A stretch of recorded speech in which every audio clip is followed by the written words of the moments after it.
Native people, Native culture, Native knowledge.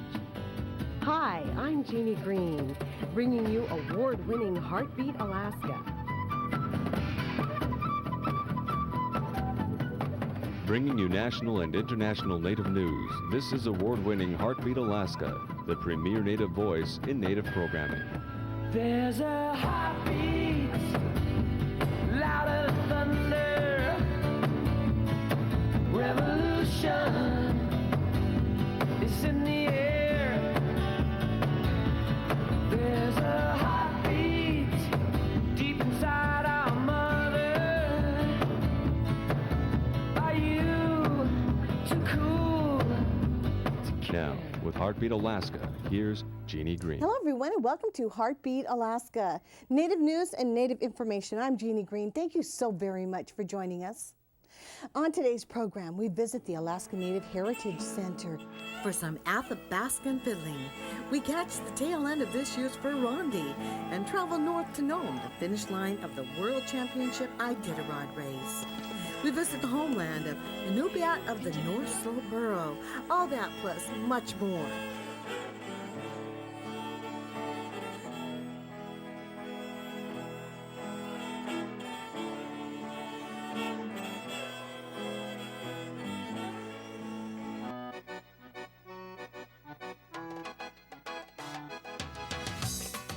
BP is proud to sponsor Heartbeat Alaska. BP, going the extra mile. Heartbeat Alaska welcomes a brand new official hotel. The Longhouse Hotel, located at 4335 Wisconsin Street, offers 4 different styles of rooms, from standard to deluxe to grand to beautiful suites. They offer complimentary 24-hour airport shuffles and other amenities. Give them a call. The Longhouse, the new official hotel of Heartbeat Alaska. Heartbeat Alaska thanks Era Aviation for sponsoring us through our stories. Era Aviation, serving Anchorage, Cordova, Homer, Iliamna, Kenai, Kodiak, Valdez, Whitehorse, and 20 Western Alaska villages from Bethel. By the Nature Conservancy of Alaska, working with Alaska's rural communities to conserve and protect our natural heritage. Heartbeat Alaska is sponsored in part by Chugach Alaska Corporation. The blanket toss is the thing that they do up at Barrow. That's when whaling season is over. And this is the celebration that everybody have, and they're shared with everybody. So the blanket toss is a big thing for up north. Hey everybody, up, easy, and go!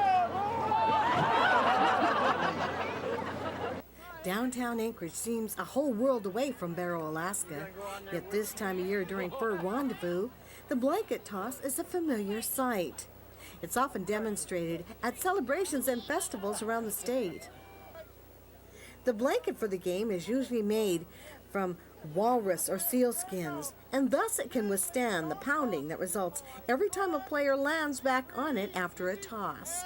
Non-natives who are familiar with the trampoline have an easier time than others. Blanket toss facilitator Greg Nostine says that though it may look like a trampoline, this walrus hide is definitely not as resilient. The audience is much part of the blanket toss as the pullers or jumpers. With their oohs and ahs and gasps, they represent the part of the blanket toss that is the celebration. All of us working together, according to Greg Nostine, pulling together, somewhat like an Inupiat community.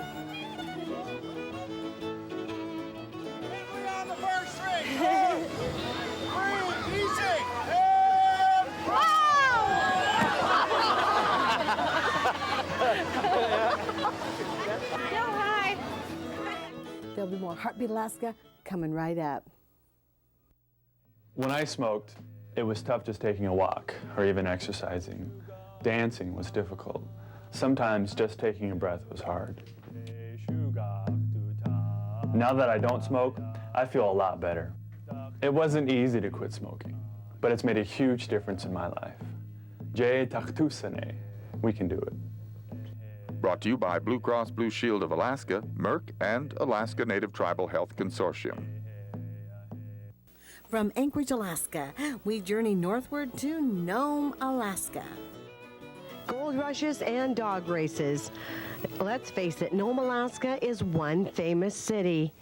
Most people around here are familiar with the history of the area. Perhaps the most interesting history are the people themselves, like the owners of Olson Air.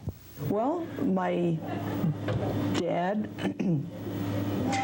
started the airlines back in the early 50s, and his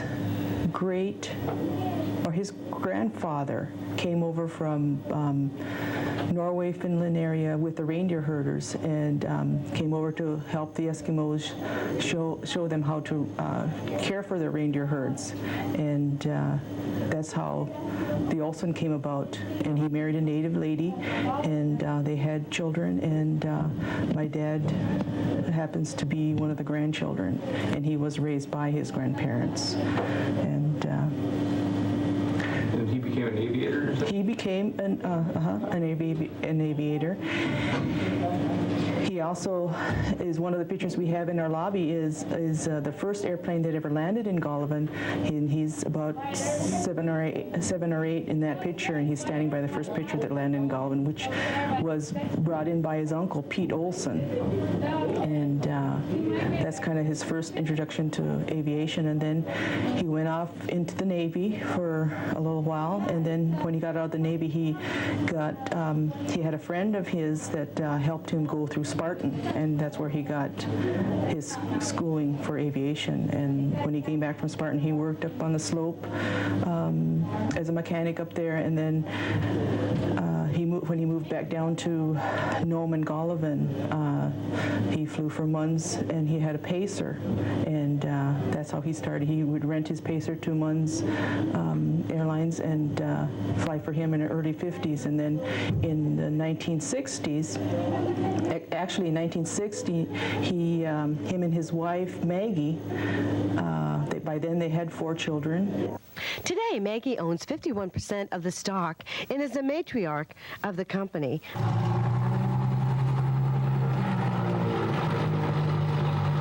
Olson Air Service currently offers 42 scheduled flights a week out of Nome and 28 scheduled flights out of Barrow, Alaska.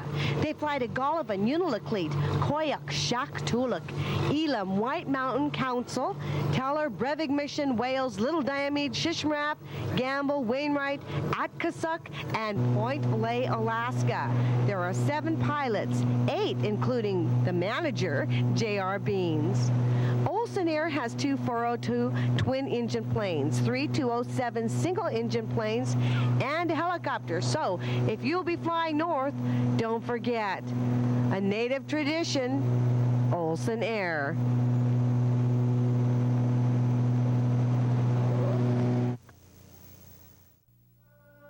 After our home almost burned down, I realized how important it is to make our house as fire safe as possible. Like changing the batteries in the smoke detector every spring and fall with a time change, cleaning the stovepipe, getting the furnace checked every year, and making sure that everyone knows the family escape plan in case there is a fire. Killimik, hurry. Our families deserve it. Brought to you by Blue Cross Blue Shield of Alaska, Merck, and Alaska Native Tribal Health Consortium.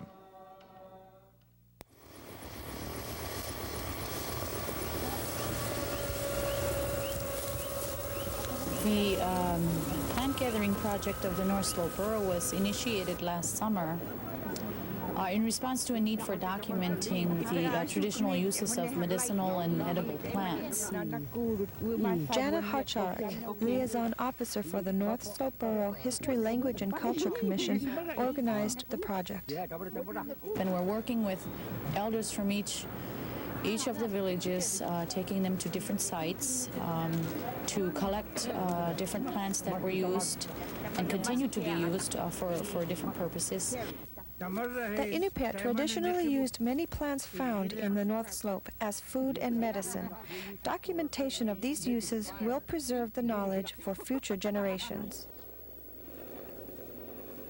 We documented on video, and we also took still photos. And what we hope to do ultimately is to wind up with a very nice video production, as well as with a nice colored text, I guess you can call it, a book that describes and shows what these plants are and what they were used for. Those are good medicine for bad cold.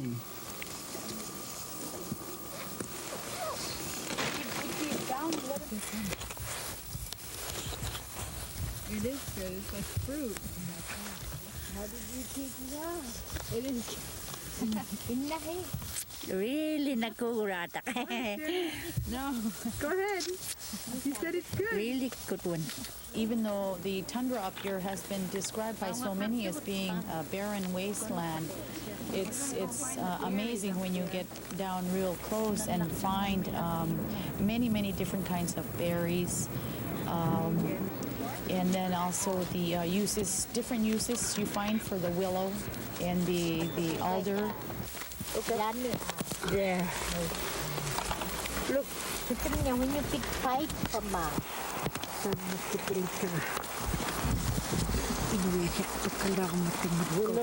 mosquito. The ingenuity of our forefathers, it was real reinforcing. It's mind-boggling how people years and years ago, before we had any of these modern amenities, conceived of using different things for different purposes. One of them that stands out in particular is the cottony part of the willow plant, which was used for to aid in starting fires. The elders demonstrated and discussed ways that edible plants were preserved and prepared for eating. Plants also were used for making such things as tea, sweets, dyes, dog food, and for treating ailments.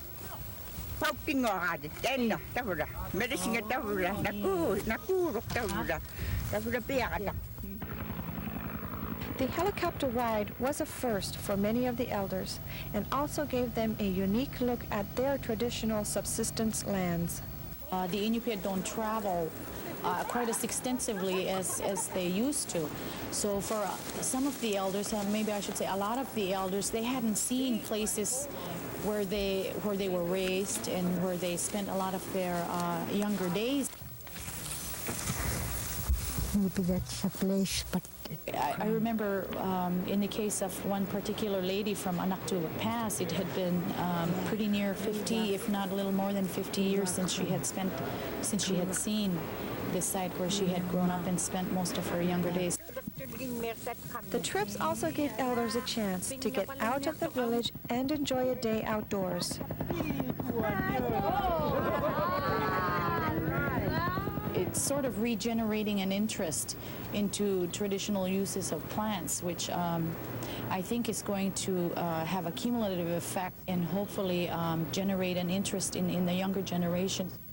The schools have been calling to see what it is we did this summer, because they're very interested in sharing that information with the students, and so I know there's a genuine interest growing, and if we have achieved just that, then I think we have achieved much more than we could have anticipated. For Heartbeat Alaska and the North Slope Borough, I'm Tina Corwin. And now a final goodbye to the Fur Rondy 2001 celebration here in Anchorage, Alaska. The Alaska Native Arts Fair was one of the most popular events. We managed to cover just a few of the booths, and here they are. Hi, my name's Peter Lynn Jr., and this is some of the artwork I do. This is an Aleut hunter I made out of soapstone. There's his visor here that I painted up, and he has a baleen paddle that I made and a baleen harpoon with an ivory tip on it, and I use seal gut for the buoy for the harpoon. And this is some of the shadow boxes I do. They're of Aleut. I made miniature replicas of some of the stuff that they used to use for hunting with. And then my dad taught me how to do some visors here. And this is my first visor. And this shadow box over here I made with Aleut rain parka that they use in their badarkas, they call them, to hunt with. And it's got the seal fur on it, and it's got the thread, colored thread that they use to decorate them. And there's a little throwing dart that they use to catch their animals that they hunted with. And then there's a water pump and a little visor. Okay, the ivory carvings that you have seen in here are, some of them are made from caribou horn and the moose horn, and the lighter color, just like that one right there, is made from ivory. It comes from the Wawas, and these are fossil ivory that they picked from down by the ocean, that it have aged as the years have gone, and it turned to beautiful color. So everything that you see on this table is what the natives do to make a living sometimes. And everything that you see is all made by natives. Hello, it's me again. We just moved from the ivory to the baleen. The baleen is from bowhead whale that the people get, and they make some stuff out of it. I've been doing this baleen work for years, and I learned it from the old timer. And you can make good stuff out of it. It comes from a bowhead whale, and then this is the art that they do years ago, and that's what you call baleen basket. And the handle is made from the ivory. Hi, this is Lula Wasley. I'm from Togiak. I pick my grass from Platinum and work on my baskets. My husband does the ivory work for me afterward. I really believe the Lord has blessed me with the ability to come up with nice even stitches like this. So let's see. What else was I supposed to say? I was supposed to say hi to somebody? I think I'm supposed to say hi to everybody in Togiak. That's where I'm from. Hello.